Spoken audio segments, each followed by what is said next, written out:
Okay, dear students, the topic is Kirchhoff's laws, most important topic of chapter 3, that is current electricity.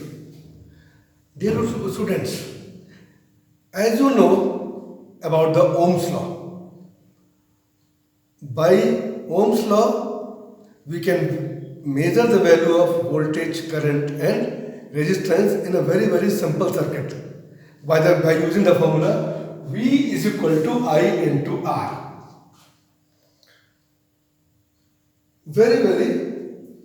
In a very simple circuit, this formula can be used for calculating voltage, current or resistance. Voltage means potential difference across any 2 points in the circuit.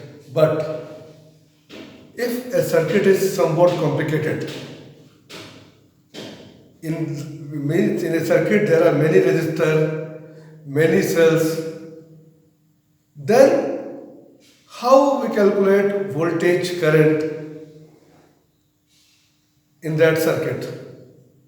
For that purpose, we use another law or another laws given by Kirchhoff's laws.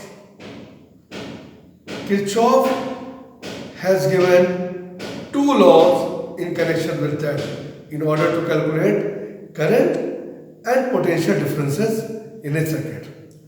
What is the Kirchhoff first law or first rule? In an electric circuit, the algebraic sum of current at any junction is equal to 0. In any electric circuit, the algebraic sum of current in the circuit is 0. That is sigma I is equal to 0. Here you see there is a junction J and currents at the junction are I1, I2, I3, I4 and the algebraic sum of I1, I2, I3, I4 will be I1 plus I2 minus I3 minus I4 equal to 0. Actually, current reaching towards the junction is taken as positive, current leaving the junction are taken as negative. So here clearly, dear students, you can see that I1, I2 reaches towards the junction and I3, I4 leaves the junction. So this can also be written as I1 plus I2 is equal to I1 plus I2 is equal to I3 plus I4. Means total incoming current at J is equal to total outgoing current in J. So this is the first law. It is also known as Kirchhoff's current rule. Kirchhoff's current rule or Kirchhoff's junction rule. Kirchhoff's junction rule, and this law is in accordance with law of conservation of charge. Now what about second law? Around any closed loop of a network or around any closed loop of a circuit, the algebraic sum of all changes in potential. Around any closed loop of a circuit or network, the algebraic sum of changes in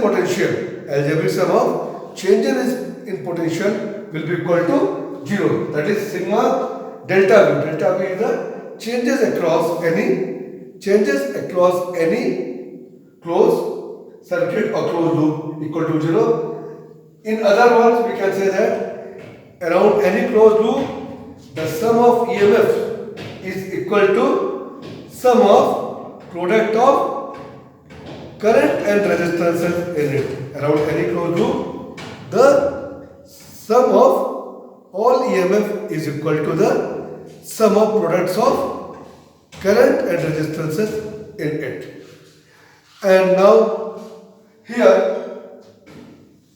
in this particular circuit we are applying Kirchhoff's second law. Around any closed loop, here you see we take a closed loop ABCFA. Actually, in using second law for measuring voltage, current and resistance, we adopt sign convention. We adopt sign convention. If we go in the direction of current, we take potential difference as positive. If we go opposite to the current, then potential difference will be taken as negative. If in a cell we move from negative end to positive end, we take the EMF of cell as negative.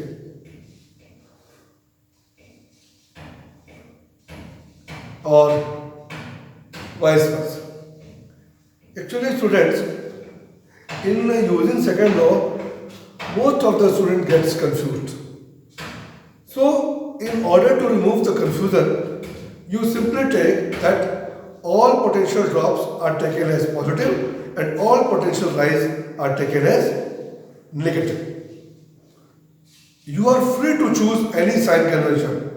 You can choose all potential rise are taken as negative, all potential rise are taken as positive and all potential drop are taken as negative. But here in using Kirchhoff law, we have adopted the rule that in moving towards potential rise, we have taken potential difference or EMF as negative, and in moving or traversing towards the potential drop, we have taken potential difference and EMF as positive. Here in this, suppose we take closed circuit A, B, C, F, A. What is the meaning of closed circuit? What is the meaning of closed loop? If you start from a point and by traversing a particular path along the loop, you reaches again at the point D, then we will say that you have adopted closed loop. Means after traversing a particular path in a circuit, if you reach again at that point, we will say that you have considered a closed loop. Here we have considered closed loop A, B, C, F, A. Means we traverse from A to B, then from B to C, then from C to F, then from F to A. Now A, B, C, F, A. From A to B. From A to B, first we cross this cell and we move from negative end to the positive end of the cell. Means we are moving towards potential rise. So EMF has been taken as negative, minus EMF. But now, from this cell to point V, we move in the direction of potential drop. Potential drop. Because you know that current always flow from higher potential to lower potential. Here this I1 current is moving away from this positive end of the cell. So I1 is moving from high potential to low potential. This end is of positive potential, point B will be of negative potential. So we are in traversing along this resistance, we move towards potential drop, and potential drop is been taken as positive.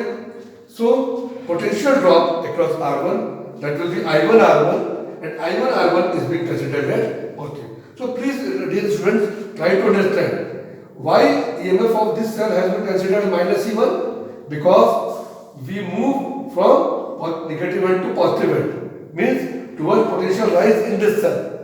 So EMF is minus, and here we move from high potential with positive end to low potential B, because current flow from high potential to low potential. So potential drop I1 R1. So AB is over. AB is over means AB has been traversed. Now in traversing BC, no resistance. In no resistance, no potential drop. Now from C to F, when we move from C to F, here we move opposite to the direction of current. It means we are moving towards potential rise, and potential rise will be taken as negative. So it will be minus I2 R2. Potential drop across R2 has been considered minus I2 R2. But in moving from C to F, we again move from positive end of the cell to negative end, means potential drop. So it will be plus E2 is equal to 0. So if we rearrange this, we will get E1 minus E2 is equal to I1 R1 minus I2 R2. So around the closed loop ABCFA, we have applied Kirchhoff's second rule, that is the Kirchhoff's voltage rule or Kirchhoff's loop rule. We get that equation. Similarly, by considering closed loop CDEFC,